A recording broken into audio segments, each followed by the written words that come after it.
A graça de Deus não está relacionada com os delitos do homem, por Watchman. A primeira característica da graça de Deus é que ela não está relacionada com os maus procedimentos do homem. A graça de Deus é concedida ao homem pecaminoso, aos pecadores desamparados, baixos, fracos e impiedosos. Se a questão do delito surge e se está determinado que aqueles com pecado não terão graça, então a graça está fundamentalmente anulada. A graça de Deus nunca pode ser retida simplesmente porque o homem pecou. A graça de Deus não pode ser reduzida nem quando os pecados do homem aumentam. Isso nunca pode ocorrer. A mente do homem, estando cheia da carne, está preenchida com o conceito da lei. Podemos achar que os bem-sucedidos podem receber graça, mas nós, pecadores e sem realizações, estamos desqualificados para receber graça. No conceito do homem, delito e graça estão em extremos opostos. No conceito do homem, graça somente vem onde não houver delito. Se você disser a alguém que tem alguma consideração por Deus, que Deus o amou e lhe deu graça, ele imediatamente vai querer saber como isso pode ser verdade, uma vez que ele tem cometido tantos pecados. O conceito do homem é que a graça pode ser recebida somente quando não há delito. Ele não consegue perceber que isso está totalmente errado. Por quê? Porque o delito dá a melhor oportunidade para a graça operar. Sem delito, a graça não tem oportunidade de manifestar-se.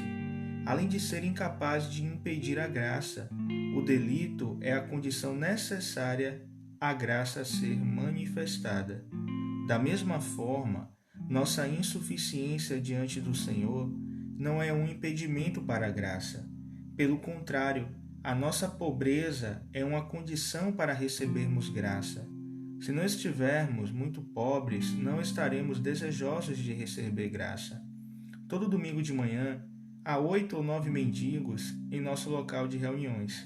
Eles vêm todos os domingos e são muito pontuais. Quando se aproximam e você lhes dá 1 ou 2 moedas, eles sorriem e pegam-nas. Mas, que ocorreria se você oferecesse uma moeda a qualquer irmão ou irmã entre nós que estivesse bem vestido e que tivesse uma boa educação e dissesse: "Tome aqui, pegue isto. Arranje mais 2 moedas e poderá comprar um salgadinho na rua." Certamente ele ou ela não aceitariam, e não somente não aceitariam, mas considerariam isso um insulto. Portanto, ser pobre é uma condição para receber graça. De fato, é a condição mais necessária. O homem é muito ilógico. Ele diz que não pode receber graça porque seus pecados são numerosos demais. Nenhuma afirmação é mais contraditória que essa. Nenhuma afirmação é tão insensata. Porque os doentes estão doentes é que precisam de um médico. Porque os pobres são pobres é que precisam de ajuda. E da mesma forma, porque o homem é um pecador, é que ele precisa de graça. Portanto, o pecado não é um empecilho. Pelo contrário, é uma oportunidade. Nosso problema é que sempre achamos que temos de estar numa condição diferente da que estamos hoje. Achamos que para receber graça, devemos ser mais santos e melhores hoje do que ontem. Amigos, quem quiser ser um magistrado terá de satisfazer certas exigências. Se quiser entrar numa escola, haverá os pré-requisitos. Se quiser ser um médico num hospital, haverá a questão da capacitação. Se quiser fazer negócios, existe a questão da habilidade. Qualificações, pré-requisitos, capacitação e habilidade são de fato úteis em determinadas situações. Contudo, se o homem desejar vir a Deus, qualificações, padrões, capacidade e habilidades estão de fora de questão. Somente quando eu for um pecador desamparado, na mais baixa posição, poderei receber graça. O homem deixa de obter graça não por ser pecaminoso demais, mas por não estar em condição suficientemente baixa. Ele é orgulhoso demais e moral demais. É exatamente aqui que se encontra o maior problema. Somos grandes em todos os tipos de pecados.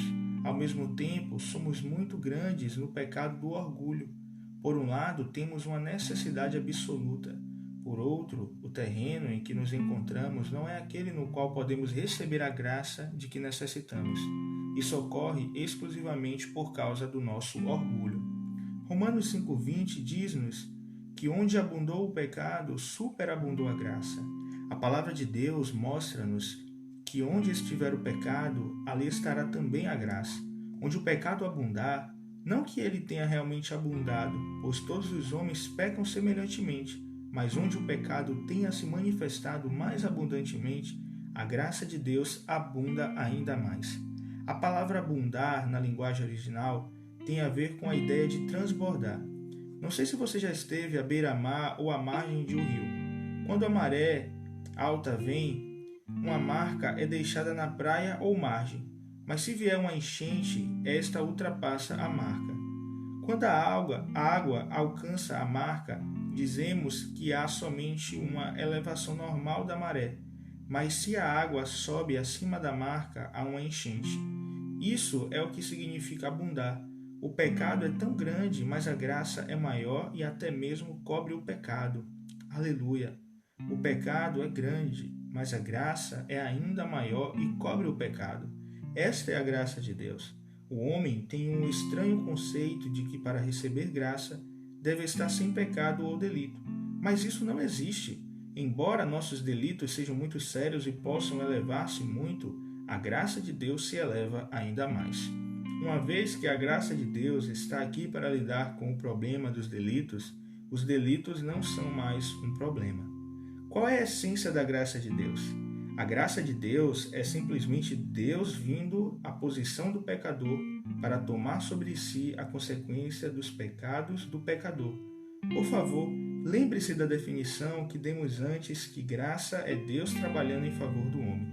Se não tivermos qualquer delito, não necessitamos de que Deus faça qualquer coisa por nós. E como resultado, não necessitamos da graça de Deus. Mas por termos pecado e por termos problemas, Ele tem de vir e solucionar nossos problemas. Portanto, necessitamos da graça.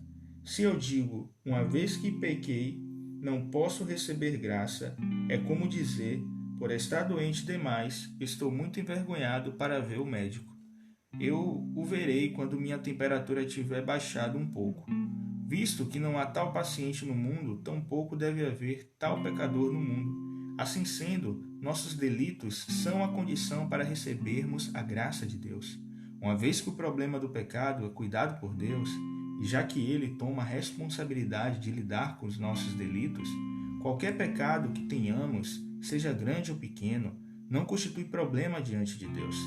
Tanto os pecados grandes como os pequenos não apresentam problema, pois ambos podem ser solucionados pela obra de Deus e somente pela obra de Deus. O pecado grande é cuidado pela obra de Deus. O pecado pequeno, da mesma forma, requer a obra de Deus. Se coubesse a nós lidar com nossos pecados, distinguiríamos entre pecados grandes e pecados pequenos. Contudo, se nossos pecados devem ser cuidados por Deus, serão cuidados não importando se são grandes ou pequenos. Uma vez que devam ser cuidados por Deus, não faz diferença alguma para nós. Tudo o que fazemos é receber a graça. Vimos anteriormente porque o homem não pode receber graça. Lembre-se das palavras de Pedro em 1 Pedro 5,5. Rogo igualmente aos jovens, sede submissos aos que são mais velhos. Outros sim, no tratado de uns com os outros, cingi-vos todos de humildade, porque Deus resiste aos soberbos, contudo aos humildes concede a sua graça. Deus dá graça ao humilde. Se você humildemente confessa que é um pecador, seus delitos não só não o impedirão de receber a graça de Deus, mas permitirão que você receba a sua graça. Uma vez que se humilhe diante de Deus, a graça de Deus fluirá para você. Agradecemos a Deus que a sua graça desce para nós. Ela não é bombeada até nós. Ninguém jamais pode bombear a graça de Deus para si mesmo. Portanto, todos os que estão no alto devem descer. Quem são os pecadores e quem pode receber graça?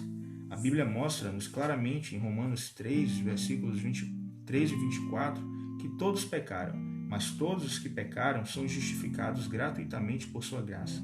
A Bíblia mostra-nos que desde que o homem peque, espontaneamente pode receber graça.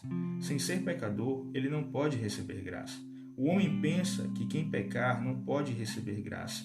Contudo, Deus diz que, porque o homem peca, ele pode receber graça. É tão óbvio, uma vez que o homem tenha pecado, a graça vem. Nunca pense que quando o pecado vem, a graça se vai. O pecado é um dos maiores enganos do homem, mas achar que o pecado o impede de receber graça é o maior engano do homem. Portanto, a primeira coisa que devemos ver é que os delitos do homem não podem permanecer no caminho da graça de Deus. Com a graça de Deus, não existe problema por causa dos delitos. Pelo contrário, a graça de Deus está ali para lidar com os delitos do homem. Deus está concedendo graça porque o homem pecou.